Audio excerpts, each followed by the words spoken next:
Welcome to this video walkthrough, part of the MHSU video series, where we are in PowerChart and we are going to be opening the MHSU referral power form to complete the client information section.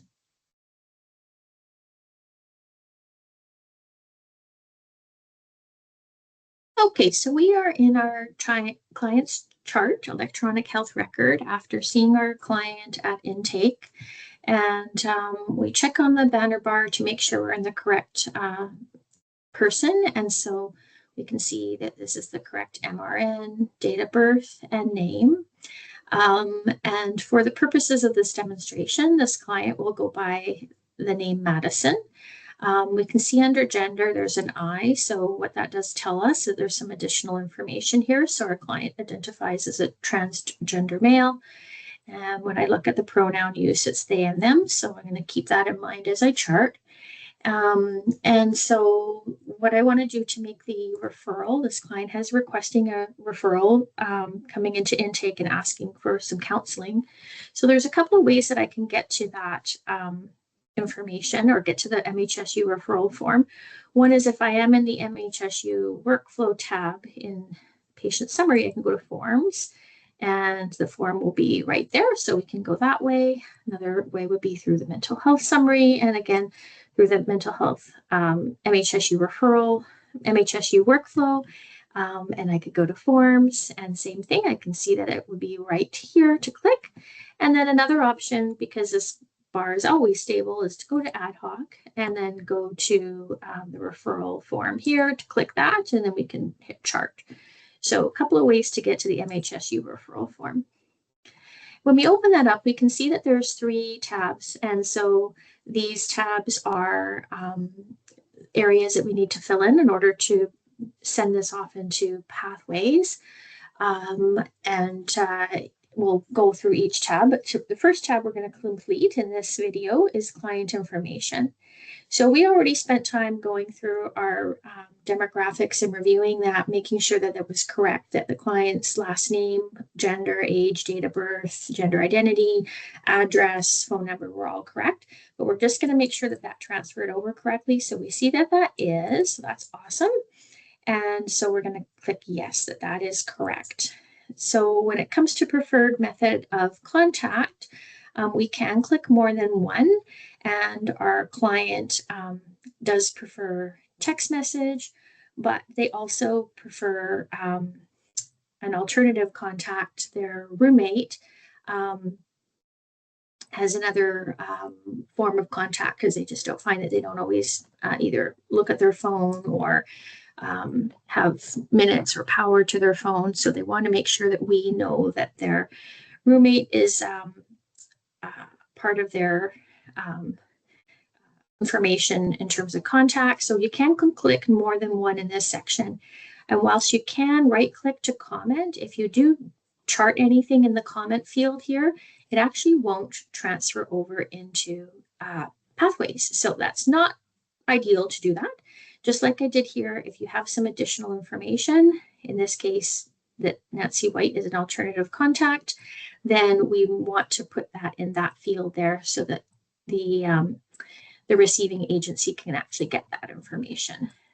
Okay, so Madison did say that they do want not only Nancy as an alternative contact, but they shared that they also would really like Nancy to be part of their circle of care. So we want to make sure that information is included here.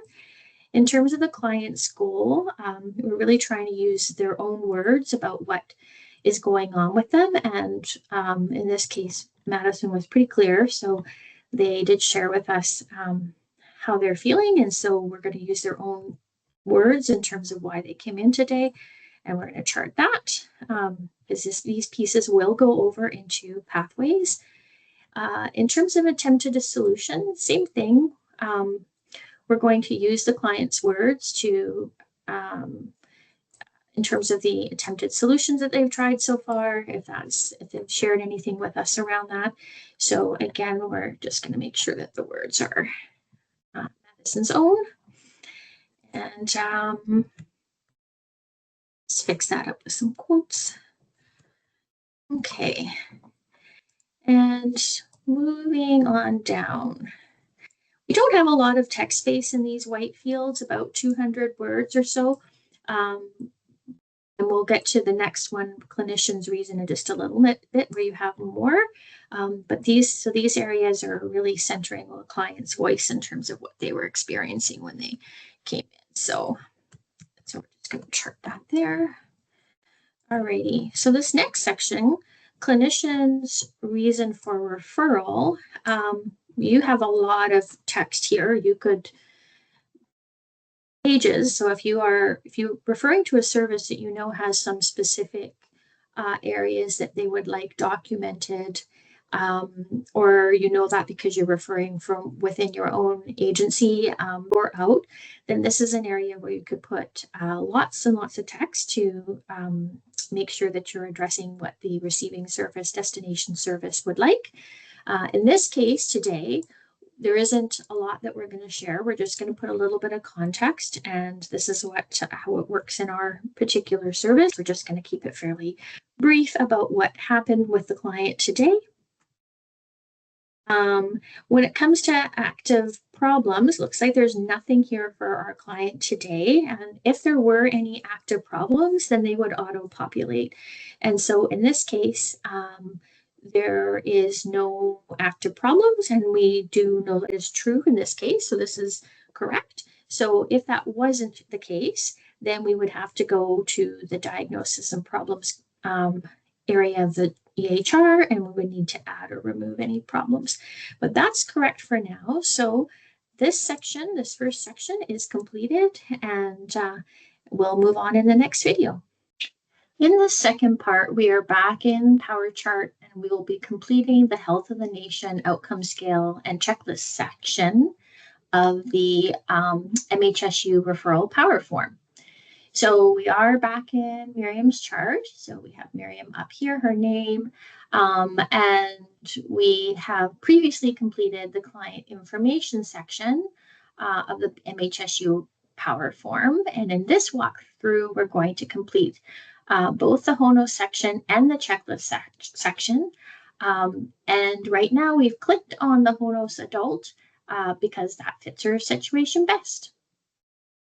And then that opens the scales themselves. And in this case, we are completing a HoNOS because she came in through walk-in intake, and she's never had one of these completed before. If she had one during this encounter, then we wouldn't have to complete one. These areas would be auto-populated. However, we would still need to review that for currency and accuracy as she presents in this situation now. Anyways, she is new to the service, so we're going to complete that today. And as we do that, just remember to draw on all parts of the assessment and any relevant collateral information we have as we go through each section in order. And we're going to measure the severity of any of the problems as she talked about them over the past 2 weeks.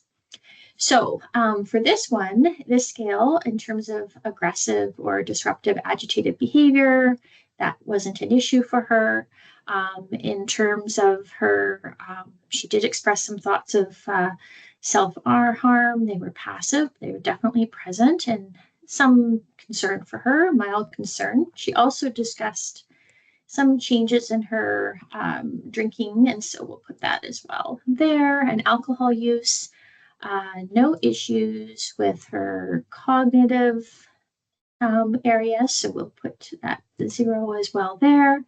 And so it is important as you go through this to be confident in your HoNOS information gathering and your ability to complete the scales. This blue area information is super helpful, as is the HoNOS Learning Hub course, the information you'll see there on your screen. And please do register for that if you have, if HoNOS is new to you, or if you need a review of that, because this information will be populated into pathways and will be how the services will be matched for your client. So just going through that, and let me see here, definitely issues with her depressed mood. That's why she came in, as well as her sleep. She was quite concerned about that. So we'll be putting that there. And as we're finishing off here with Miriam, just a reminder that the tool itself is also a very good way to focus in on areas that may need care planning.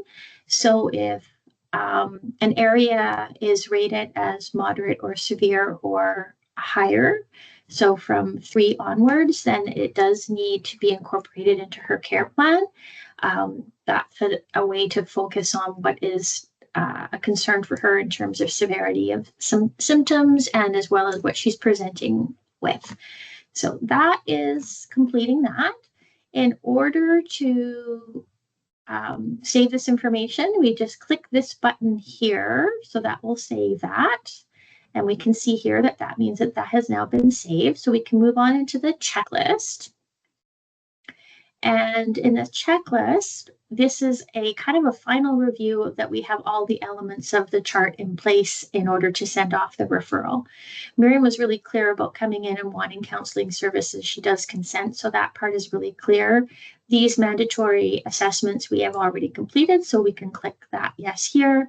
This section is good in terms of a review of what you need to do if this is a new or existing client and what charting needs to take place. So for her, she is a new client, and so we will make sure these pieces are all completed, and we will put in her MHSU recovery plan the issues in particular around sleep and her depressed mood, as those are really the score, the areas that score highest in her HoNOS scale.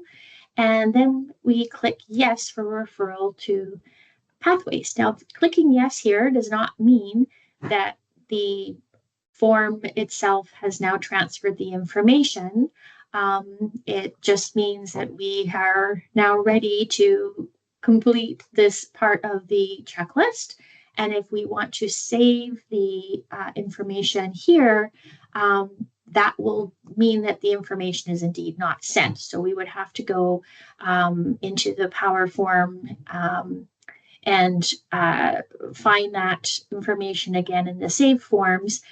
If that's not something that you're familiar with, then make sure you read the Power Form for how to do that. But we are ready to send it. So to send it, we will sign here using the sign form, and then that will complete that whole section and then send all the information off to Pathways. Thank you for watching this video on how to complete the HoNOS and checklist sections of the MHSU referral Power Form. If you have any questions or feedback for us, the Clinical Data Systems team, please reach out to us through the contact information on the screen. Thank you.